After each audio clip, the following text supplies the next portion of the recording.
राधे राधे दोस्तों। आज की हमारी कहानी है कोई दुख ना हो तो बकरी खरीद लो। चलिए कहानी शुरू करते हैं। उन दिनों दूध की तकलीफ थी। कई डेयरी फर्मों की आजमाइश की, आहारों का इम्तिहान लिया, कोई नतीजा नहीं। 2-4 दिन तो दूध अच्छा मिलता, पर फिर मिलावट शुरू हो जाती। कभी शिकायत होती, दूध फट गया। कभी उसमें से बू आने लगती, कभी मक्खन के रेशे निकलते। आखिर एक दिन एक दोस्त से कहा, भाई आओ साझे में एक गाय ले लें, तुम्हें भी दूध का आराम होगा और मुझे भी। लागत आधी आधी, खर्च आधा आधा, दूध भी आधा आधा। दोस्त साहब राजी हो गए। मेरे घर में जगह ना थी और गोबर वगैरह से मुझे नफरत है। उनके मकान में काफी जगह थी, इसलिए प्रस्ताव हुआ कि गाय उन्हीं के घर रहे। इसके बदले में उन्हें गोबर पर एक छत्र अधिकार रहे। वो उसे पूरी आजादी से पाथें, चाहे उपले बनाएं, घर लीपें, पड़ोसियों को दें या किसी आयुर्वेदिक उपयोग में लाएं। मुझे तो बस दूध से मतलब था। दूध आने लगा, रोज रोज की झंझट से मुक्ति मिली। एक हफ्ते तक किसी तरह की शिकायत न पैदा हुई। गरम गरम दूध पीता और खुश होकर गाता था, रब का शुक्र अदा कर भाई जिसने हमारी गाय बनाई, ताजा दूध पिलाया। मगर धीरे धीरे यहाँ पुरानी शिकायतें पैदा होने लगी। यहाँ तक नौबत पहुंची कि दूध सिर्फ नाम का दूध रह गया। कितना ही उबालो, ना कहीं मलाई का पता, ना मिठास। पहले तो शिकायत कर लिया करता था, इससे दिल का बुखार निकल जाता था।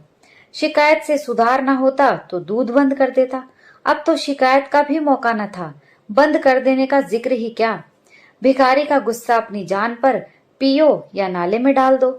8 आने रोज का नुस्खा किस्मत में लिखा हुआ। बच्चा दूध को मुंह न लगाता, पीना तो दूर रहा। आधों आध शक्कर डालकर कुछ दिनों दूध पिलाया तो फोड़े निकलने शुरू हुए और मेरे घर में रोज बम चख मची रहती। बीवी नौकर से फरमाती, दूध ले जाकर उन्हीं के सर पटका। मैं नौकर को मना करता। वो कहती, अच्छे दोस्त हैं तुम्हारे, उसे शर्म भी नहीं आती। क्या इतना अहमक है कि इतना भी नहीं समझता कि ये लोग दूध देखकर क्या कहेंगे। गाय को अपने घर मंगवा लो, बला से बदबू आएगी, मच्छर होंगे, पर दूध तो अच्छा मिलेगा। रुपए खर्च किए हैं तो उसको उसका मजा तो मिलेगा। चड्ढा साहब मेरे पुराने मेहरबान हैं। खासी बेतकल्लुफी है उनसे। ये हरकत उनकी जानकारी में होती तो ये बात किसी तरह गले के नीचे नहीं उतरती। या तो उनकी बीवी की शरारत है या नौकर की, लेकिन जिक्र कैसे करूं। और फिर उनकी बीवी से भी तो राह रस्म है। कई बार मेरे घर आ चुकी हैं। मेरी बीवी जी भी उनके यहाँ कई बार मेहमान बनकर जा चुकी हैं। क्या वो अचानक इतनी बेवकूफ हो जाएंगी कि हमारी आंखों में धूल झोंकेंगी।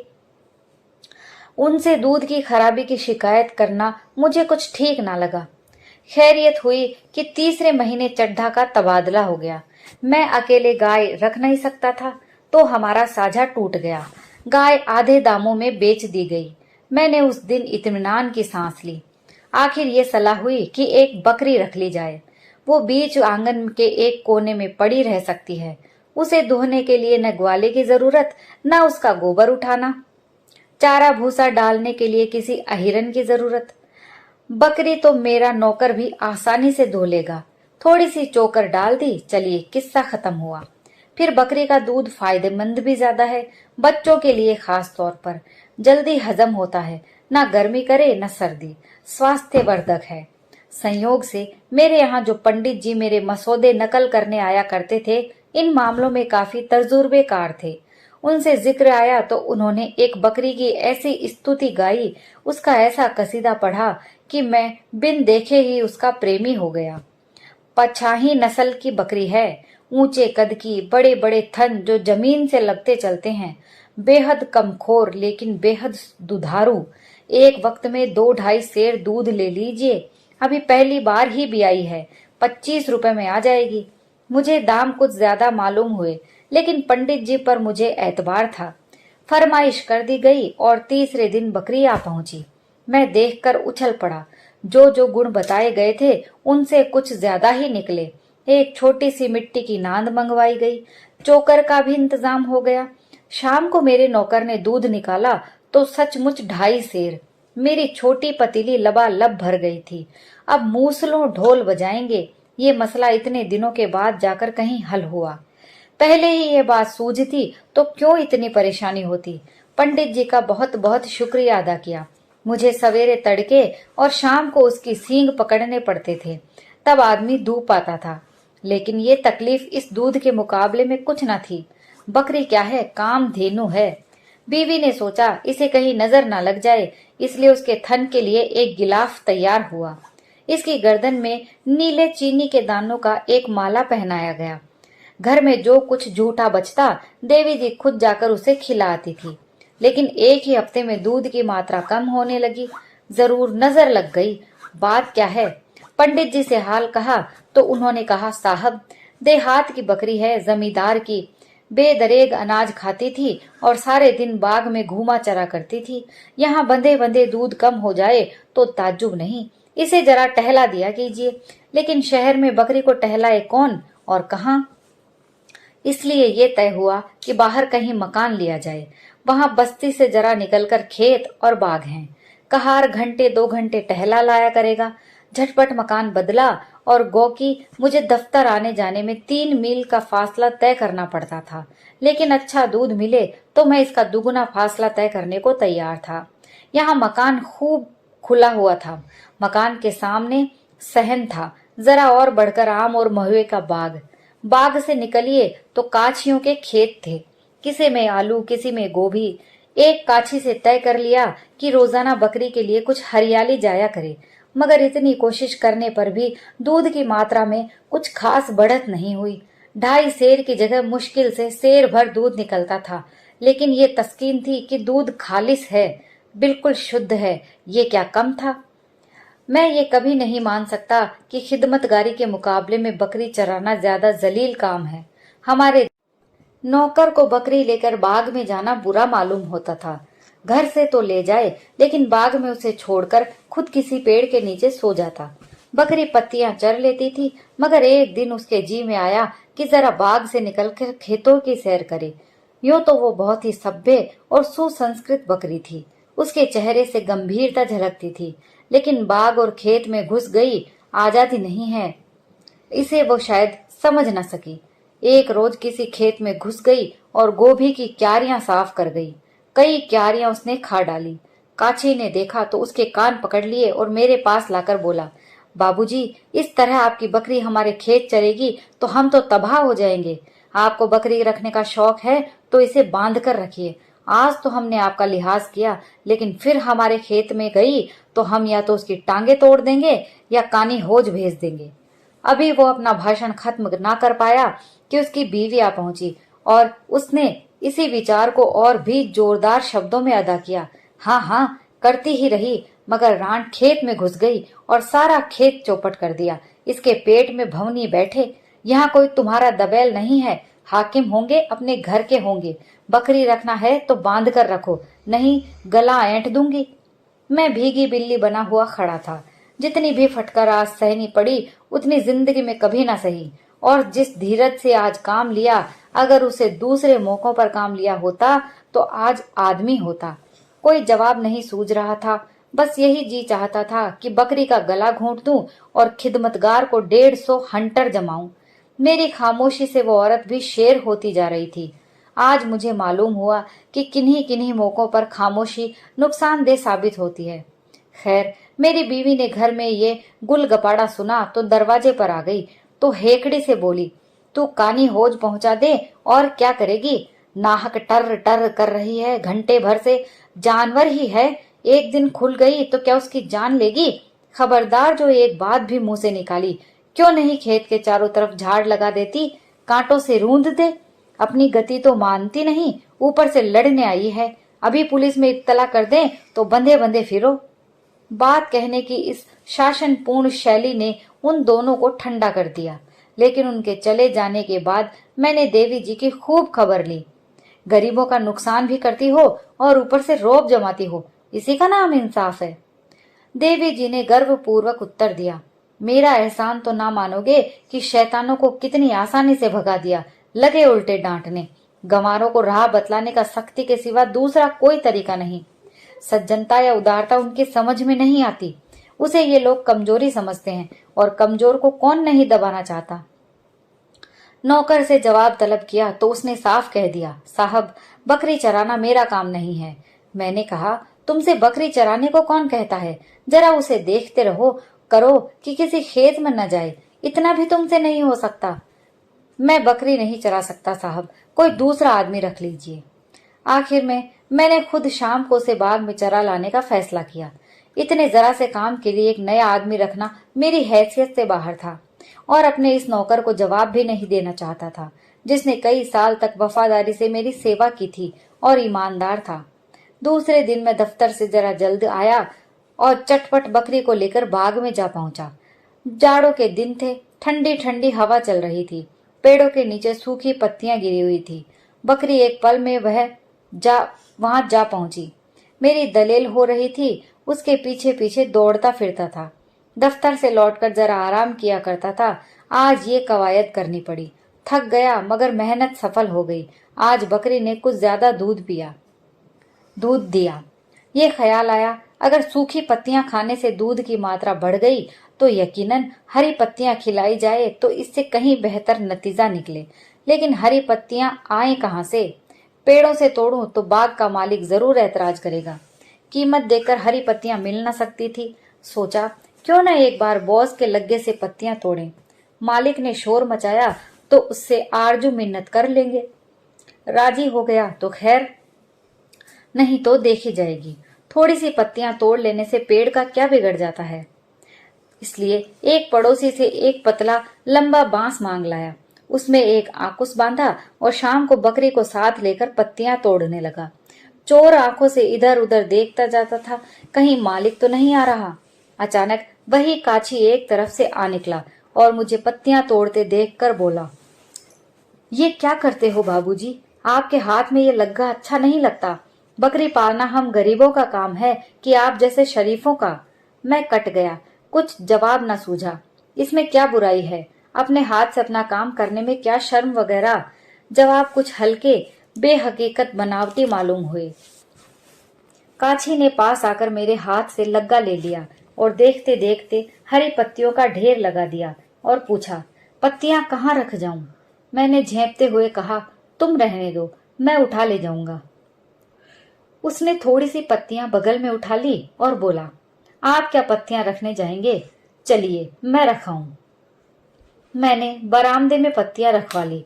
उसी पेड़ के नीचे उसकी चौगुनी पत्तियां पड़ी हुई थी। काची ने उनका एक गट्ठा बनाया और सर पर लाद कर चला गया। अब मुझे मालूम हुआ ये देहाती कितने चालाक होते हैं। कोई बात मतलब से खाली नहीं, मगर दूसरे दिन बकरी को बाग में ले जाना मेरे लिए कठिन हो गया। काची फिर देखेगा और न जाने क्या क्या फिक्रे चुस्त करे उसकी। इसलिए मैंने बकरी को बाहर ना ले जाने का सोचा, लेकिन बकरी इतनी आसानी से कहाँ मानने वाली थी। उसे तो जैसे अपनी साधारण दिनचर्या समझना शुरू कर दिया। शाम होते ही इसने जोर जोर से प्रतिवाद का स्वर उठाया कि घर में बैठना मुश्किल हो गया। गिरगिट की तरह मैं का निरंतर आवाज आ आकर कान के पर्दे फाड़ने वाली हो चुकी थी। मुझे लगा कि मैं कहीं भाग जाऊं। बीवी ने उसे गालियां देना शुरू कर दिया। मैंने गुस्से में आकर कई डंडे उसे जमा दिए, मगर वो जो करना चाहती थी वही करना चाहती थी। मेरी जान बड़े संकट में थी। आखिर मजबूर हो गया। अपने किए का क्या इलाज। 8 बजे रात, जाड़ों के दिन, घर से बाहर मुंह निकालना मुश्किल और मैं बकरी को बाग में टहला रहा था और अपनी किस्मत को कोस रहा था। अंधेरे में पांव रखते मेरी रूह कांपती है। एक बार मेरे सामने से एक सांप निकल गया था। अगर उसके ऊपर पैर पड़ जाता तो जरूर काट लेता। तब से मैं अंधेरे में कभी न निकलता था, मगर आज इस बकरी के कारण मुझे इस खतरे का भी सामना करना पड़ा। जरा भी हवा चलती और पत्ते खड़कते तो मेरी आंखें ठिठुर जाती और पिंडलियां कांपने लगती। शायद उस जन्म में मैं बकरी रहा हूंगा और ये बकरी मेरी मालकिन रही होगी। इसी का प्रायश्चित मैं इस जिंदगी में भोग रहा था। बुरा हो उस पंडित का जिसने ये बला मेरे सिर मढ़ दी। गृहस्थी में भी जंजाल है। बच्चा न होता तो क्यों इस मूंजी जानवर की इतनी खुशामद करनी पड़ती। और ये बच्चा बड़ा हो जाएगा तो बात ना सुनेगा, कहेगा आपने मेरे लिए किया ही क्या है, कौन सी जायदाद छोड़ी है। ये सजा भुगतकर 9 बजे रात को लौटा। अगर रात को बकरी मर जाती तो मुझे जरा भी दुख ना होता। दूसरे दिन सुबह से ही मुझे ये फिक्र सवार हुई कि किसी तरह रात की बेगार से छुट्टी मिले। आज दफ्तर में छुट्टी थी। मैंने एक लंबी रस्सी मंगवाई और शाम को बकरी के गले में रस्सी डाल एक पेड़ की जड़ से बांधकर सो गया। अब चरे जितना चाहे। अब चिराग जलते जलते खोल लाऊंगा। छुट्टी थी ही। शाम को सिनेमा देखने की ठहरी। एक अच्छा सा खेल आया हुआ था। नौकर को भी साथ लिया, वरना बच्चे को कौन संभालता। जब 9 बजे रात को घर लौटे और मैं लालटेन लेकर बकरी लेने गया तो क्या देखता हूँ कि उसने रस्सी को 2-3 पेड़ों से लपेटकर ऐसा उलझा डाला है कि सुलझना मुश्किल है। इतनी रस्सी भी न बची थी कि वो एक कदम भी चल सकती। जी में आया कि कमबख्त को यहीं छोड़ दूं, मरती है तो मर जाए। अब इतनी रात को लालटेन की रोशनी में रस्सी सुलझाने बैठे, लेकिन दिल न माना। पहले उसकी गर्दन से रस्सी खोली, फिर उसकी पेंच दर पेंच ऐंठन छुड़ाई। 1 घंटा लग गया। मारे सर्दी के हाथ ठिठुरे जाते थे और जी जल रहा था वो अलग। ये तरकीब और भी तकलीफ देह साबित हुई। अब क्या करूं? अक्ल काम करती न थी। दूध का ख्याल ना होता तो किसी को मुफ्त में ही दे देता। शाम होते ही चुड़ैल अपनी चीख पुकार शुरू कर देगी और घर में रहना मुश्किल हो जाएगा। और आवाज भी कितनी कर्कश और मनहूस होती है। शास्त्रों में लिखा है, जितनी दूर उसकी आवाज जाती है उतनी दूर देवता नहीं आते। मुझ पर उसके कर्ण कटु पुकारों का ऐसा आतंक सवार था कि दूसरे दिन दफ्तर से आते ही मैं घर से निकल भागा। लेकिन 1 मील निकल जाने पर भी ऐसा लग रहा था कि उसकी आवाज मेरा पीछा किए चली जा रही है। अपने इस चिड़चिड़ेपन पर मुझे शर्म आ रही थी। सहसा एक नीचे शाख वाली पेड़ देखकर मुझे अचानक उस पर चढ़ने की इच्छा हुई। सपाट तनों पर चढ़ना मुश्किल होता है। यहाँ तो 6-7 फुट की ऊंचाई पर शाखें फूट गई थी। हरी हरी पत्तियों से पेड़ लदा खड़ा था और पेड़ भी था गूलर का, जिसकी पत्तियों से बकरियों को खास प्रेम है। मैं इधर 30 साल से किसी रुख पर, किसी पेड़ पर नहीं चढ़ा। वो आदत जाती रही, इसलिए आसान चढ़ाई के बावजूद मेरे पांव कांप रहे थे। पर मैंने हिम्मत ना हारी और पत्तियों तोड़ तोड़ कर नीचे गिराने लगा। यहाँ अकेले में मुझे कौन देख रहा है कि पत्तियां तोड़ रहा हूँ। अभी अंधेरा हुआ जाता है। पत्तियों का एक गट्ठा बगल में दबाऊंगा और घर जा पहुंचूंगा। अगर इतने पर भी बकरी ने कुछ ची चपड़ की तो उसकी शामत ही आ जाएगी। मैं अभी ऊपर ही था कि बकरियों और भेड़ों का एक गोल न जाने किधर से आ निकला और पत्तियों पर पिल पड़ा। मैं ऊपर से चीख रहा हूँ, मगर कौन सुनता है। चरवाहे का कहीं पता नहीं, कहीं दुबक रहा होगा कि देख लिया जाऊंगा तो गालियां पड़ेंगी। झल्लाकर नीचे उतरने लगा। एक एक पल में पत्तियां गायब होती जाती थी। उतरकर एक एक की टांग तोड़ूंगा। अचानक पांव फिसला और मैं 10 फीट की ऊंचाई से नीचे आ गिरा। कमर में ऐसी चोट आई कि 5 मिनट तक आंखों तले अंधेरा छा गया। खैरियत हुई कि और ऊपर से नहीं गिरा, नहीं तो शायद यहीं शहीद हो जाता। मेरे गिरने के धमाके से बकरियां भागी और थोड़ी सी पत्तियां बच रही थी। जब जरा होश ठिकाने हुए तो मैंने उन पत्तियों को जमा करके एक गट्ठा बनाया और मजदूरों की तरह उसे कंधे पर रखकर शर्म की तरह छिपाए घर चला। रास्ते में कोई दुर्घटना न हुई। जब मकान कोई 4 फलांग रह गया और मैंने कदम तेज किए कि कहीं कोई देख न ले तो वह काछी सामने से आता दिखाई दिया। कुछ ना पूछो उस वक्त मेरी क्या हालत हुई।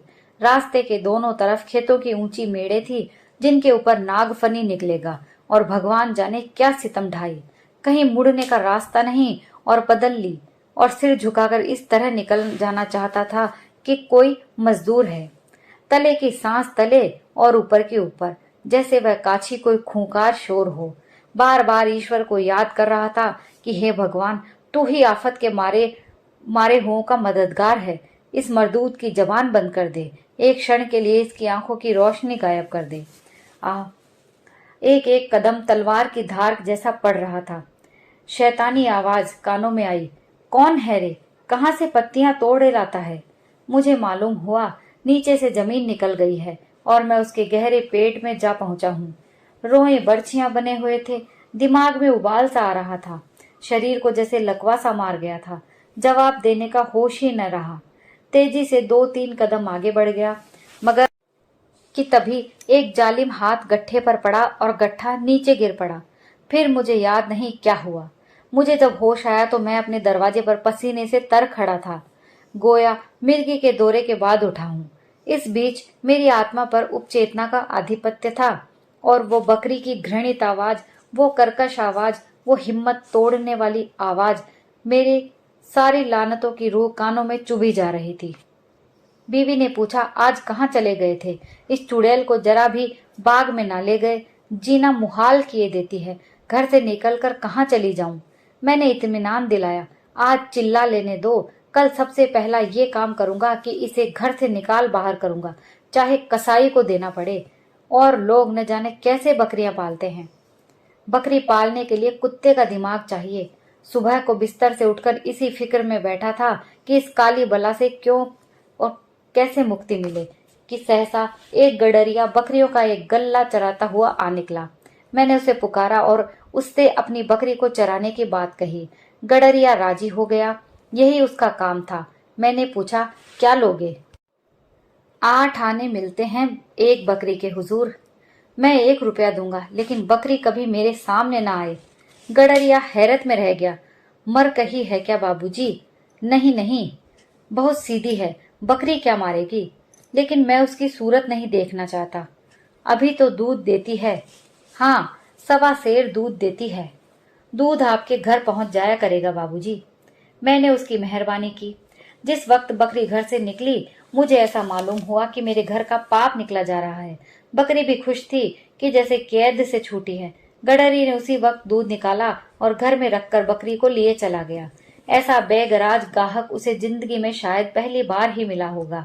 1 हफ्ते तक दूध थोड़ा बहुत आता रहा, फिर उसकी मात्रा कम होने लगी, यहाँ तक कि 1 महीना खत्म होते होते दूध बिल्कुल बंद हो गया। मुझे मालूम हुआ बकरी गाभिन हो गई है। मैंने जरा भी ऐतराज न किया। काछी के पास गाय थी, उससे दूध लेने लगा। मेरा नौकर खुद जाकर दूध लाता था। कई महीने गुजर गए। गडरिया महीने में 1 बार आकर अपना रुपया ले जाता। मैंने कभी उससे बकरी का जिक्र न किया। उसके ख्याल से ही मेरी आत्मा कांप जाती थी। गडरिया को अगर चेहरे का भाव पढ़ने की कला आती तो वह बड़ी आसानी से अपनी सेवा का पुरस्कार दुगना कर सकता था। एक दिन मैं दरवाजे पर बैठा हुआ था कि गडरिया अपनी बकरियों का गल्ला लिए आ निकला। मैं उसका रुपया लाने अंदर गया कि क्या देखता हूँ, मेरी बकरी 2 बच्चों के साथ मकान में आ पहुंची। वो पहले सीधी उसी जगह पे गई जहां वो बंधा करती थी, फिर वहां से आंगन में आई और शायद परिचय दिलाने के लिए मेरी बीवी की तरफ ताकने लगी। उन्होंने दौड़कर एक बच्चे को गोद में ले लिया और कोठरी में जाकर महीनों का जमा चोकर निकाल लाई और ऐसी मोहब्बत से बकरी को खिलाने लगी कि जैसे बहुत दिनों की बिछड़ी हुई सहेली आ गई हो। ना वह पुरानी कोई कड़वाहट थी और ना मनमुटाव। कभी बच्चे को चूमती, कभी बकरी को सहलाती और बकरी डाक गड़ी की रफ्तार से चोकर उड़ा रही थी। तब मुझसे बोली, कितने खूबसूरत बच्चे हैं। हाँ, बहुत खूबसूरत हैं। जी चाहता है एक पाल लूं। मैंने कहा, अभी तबीयत नहीं भरी।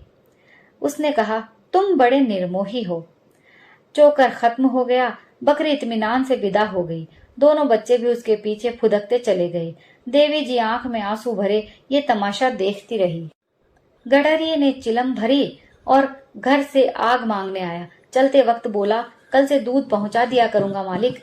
देवी जी ने कहा, और दोनों बच्चे क्या पिएंगे?